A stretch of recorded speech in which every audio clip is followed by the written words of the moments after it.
Hyderabad KBR park చుట్టూ traffic నియంత్రణకు పోలీసులు చర్యలు తీసుకుంటున్నారు. వాహనదారులు కొత్త మార్గాలలో వెళ్లాలని పోలీసులు సూచిస్తున్నారు. ఆర్టీసీ బస్సు రూట్లలోనూ మార్పులు చేశారు. దీనిపై మరింత సమాచారం మా ప్రతినిధి శ్రావణి అందిస్తారు. శ్రావణి, గత 2 days నుండి మనం చూసుకున్నట్లయితే అంతా కూడా పబ్లిక్ అందరూ కూడా పానిక్ అయిపోతున్నారు. వన్ వే ఎక్కడ చూసినా అందరి నోట్లో వన్ వే గురించి మాట్లాడుతున్నారు. అసలు టోటల్గా ఈ కన్ఫ్యూజన్ క్లియర్ అయిందా లేదా అనే అంశం మీద మనతో మాట్లాడడానికి ACP Jubilee hills ACP Hariprasad గారు ఉన్నారు. వారితో మాట్లాడి తెలుసుకుందాం. చెప్పండి సార్, అంటే నార్మల్గా 2 days అంటే డే ఫస్ట్ చూసుకుంటే అయితే ఫుల్గా పానిక్ అయిపోయింది. పబ్లిక్ అందరూ కూడా యాంటీగా మాట్లాడడం స్టార్ట్ చేశారు. కానీ ఈ 2 days చూసుకుంటే ఎలా ఉంది?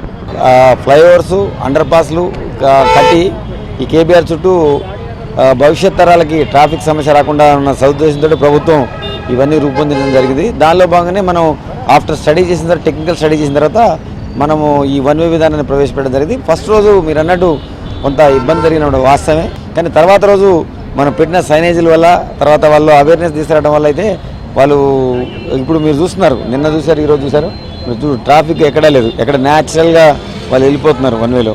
ఈ ఎన్టీఆర్ భవన్ నుంచి ఇంతకుముందు చెక్ పోస్ట్ పోయి లెఫ్ట్ తీసుకొని 45 జంక్షన్ ద్వారా పోయేది గతంలో. ఇప్పుడు మనం దాని బదులు ప్రాజెక్ట్ నడుస్తుంది కాబట్టి ఈ ఎన్టీఆర్ భవన్ నుంచి అందరినీ కూడా లెఫ్టే తీసుకోమంటారు. అంటే వన్ వేలు అంటే 2 roads కూడా మనకి యూస్ఫుల్ అయితే ఇక్కడ. ఆ విధంగానే మన భారతీయ విద్యాభవన్ చౌరస్తా ఉంటుంది, అక్కడ నుంచి journalist colony, next 45 junction.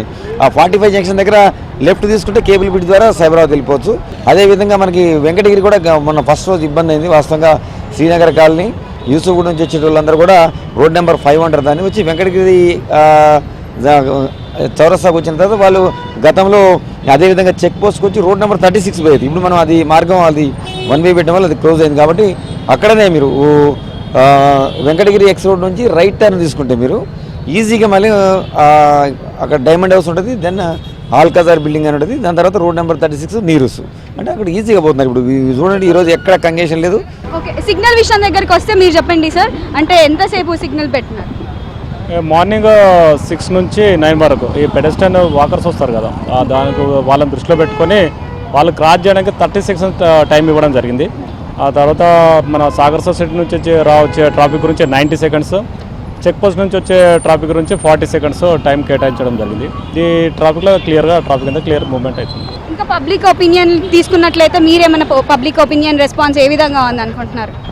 Public చాలామంది ఆగి కూడా చెప్తున్నారు. ఇంతకుముందు చాలా ఆగేవాళ్ళం, సాగర్ సొసైటీ అక్కడ గ్రీన్ మాస్ వరకు ఆగేది, ఇక్కడ బీవీపీ చాలా వెయిట్ చేసేవాళ్ళము, 45 దగ్గర వెయిట్ చేసేవాళ్ళం. ఇక్కడ కొద్దిగా డిస్టెన్స్ పెరిగా అని నాన్ స్టాప్గా మేము వెళ్తున్నాము, కొద్దిగా డిస్టెన్స్ ఎక్కువ అవుతుంది అంతే తప్ప మాకు టైం కూడా సేవ్ అవుతుందని చెప్పి చాలామంది ఆగి మరీ చెప్పి వెళ్తున్నారు.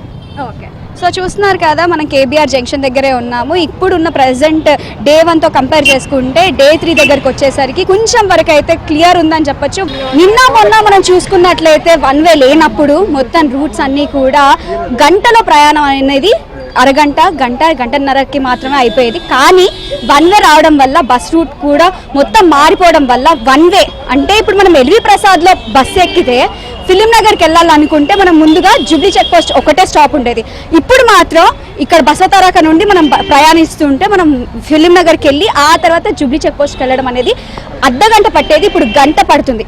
ట్రాఫిక్ సమస్యలతో చాలా మంది బాధపడుతున్నారు. అదే కాకుండా ప్రయాణికులు ఎవరైతే బస్సులో ప్రయాణిస్తుంటారో వాళ్ళందరూ కూడా 47L అంటే సికింద్రాబాద్ టు మణికొండ వెళ్ళాలంటే గంట పట్టేది, ఇప్పుడు 2 గంటలు పైగా పడుతుంది. సో ఇక్కడ ప్రజెంట్ కండక్టర్ ఉన్నారు, వారితో మాట్లాడి తెలుసుకుందాం.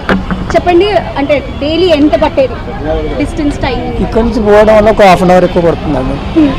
సింగిల్ ట్రిప్కు ఒక 1/2 hour ఎక్కువ పడుతుంది. అంటే సికింద్రాబాద్ నుండి నార్మల్గా అయితే గంట పడుతూ ఉంటుంది కదా. యాక్చువల్గా అయితే డిపార్ట్మెంట్ వాళ్ళు ఇచ్చిన టైము 1 hour, కానీ పోవడానికి 1.5 గంటలు 2 గంటలు అట్లా పడుతుంది. అంటే ఇప్పుడు స్టాప్ మారింది కాబట్టి పరిస్థితులు ఏ విధంగా ఉన్నాయి? ఇప్పుడు ఆడ వర్క్ చేస్తున్నారు కాబట్టి ఇక్కడ స్టాప్ మారింది, హెవీ ట్రాఫిక్ జామ్ అవుతుంది. హెవీ ట్రాఫిక్ జామ్ తోటి పబ్లిక్ ఇబ్బంది ఎదుర్కొంటున్నారు, మేము కూడా ఇబ్బంది పడాల్సి వస్తుంది. సో చూస్తున్నారు కదా, ఇక్కడ ఉన్న కొంతమంది ప్రయాణికులతో మాట్లాడించే ప్రయత్నం చేద్దాం. మీరు ఎక్కడి నుండి వస్తున్నారు?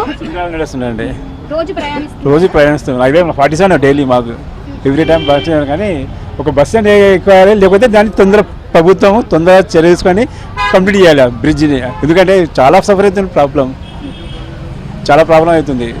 47 టైం కూడా బస్సెస్ ఉండేవి, గంటకు వెయిటింగ్ చేయాల్సి వస్తుంది ఇక్కడ మన సికింద్రాబాద్లో. నా రిక్వెస్ట్ అంటే తొందరగా బ్రిడ్జ్ కంప్లీట్ చేసేసి తొందరగా ఇది పబ్లిక్ని మ్యానిపులేట్ చేస్తే బాగుంటుందని నా యొక్క రిక్వెస్ట్ అంతే అండి. ఓకే సార్, మీరు చెప్పండి, మీరు ఎక్కడ నుండి ఇబ్బంది ఉంది. నేను సికింద్రాబాద్ వస్తాను, డైలీ 1 hour పెట్టేది 2 hours, సింపుల్ 2 hours పడుతుంది. ఇలా యూత్కి ఇచ్చే మెసేజ్ ఏంటంటే ఇన్స్టా చూసి ఇంటికి పోవాలి, ట్విట్టర్ చూసుకుంటే ఆఫీస్కి రావాలి, అంత సింపుల్.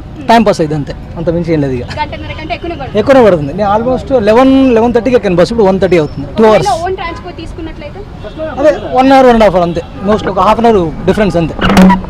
సో చూస్తున్నారు కదా, సో ఓవరాల్ గా చూసుకుంటున్నారు కదా, బస్సులో ప్రయాణించే ప్రయాణికులు అందరూ కూడా సికింద్రాబాద్ టు మణికొండ ఎవరైతే ప్రయాణిస్తున్నారో, కోటి టు కొండాపూర్ వాళ్ళందరూ ప్రయాణిస్తున్నారో బస్సులో ఎక్కువగా చూస్ చేసుకుంటున్నారో, ఓన్ ట్రాన్స్పోర్ట్ కంటే పబ్లిక్ ట్రాన్స్పోర్ట్ ని యూజ్ చేసుకుంటున్నారో వాళ్ళందరికీ కూడా ఇబ్బందులు అయితే కనిపిస్తున్నాయి. క్రౌడ్ పెరిగింది, బస్సు ఏదైతే ప్రయాణం ఉందో దాని సంఖ్య పెంచాలని చెప్పేసి చెప్పడం అయితే జరిగింది. అదే కాకుండా ఇక్కడ ప్రయాణిస్తున్న ప్రతి ఒక్కరు అంటే సికింద్రాబాద్ టు మణికొండ, కోటి టు కొండాపూర్ ఎవరైతే ఉన్నారో వారందరూ కూడా ఇబ్బంది పడుతున్నారని చెప్పేసి చెప్తున్నారు. బస్సుల సంఖ్య పెరిగితే కనీసం ట్రావెల్ చేసే వాళ్ళు ఎవరైతే ప్రతిరోజు ఉదయం ప్రయాణిస్తూ ఉంటారో వాళ్ళందరికీ కూడా ఇది హెల్ప్ అవుతుందని చెప్పేసి చెప్పడం జరుగుతుంది. సో బస్సుల సంఖ్య పెరిగితే ప్రతి ఒక్కరికి సొల్యూషన్ అని జరుగుతుందని చెప్పేసి చెప్పడం జరుగుతుంది.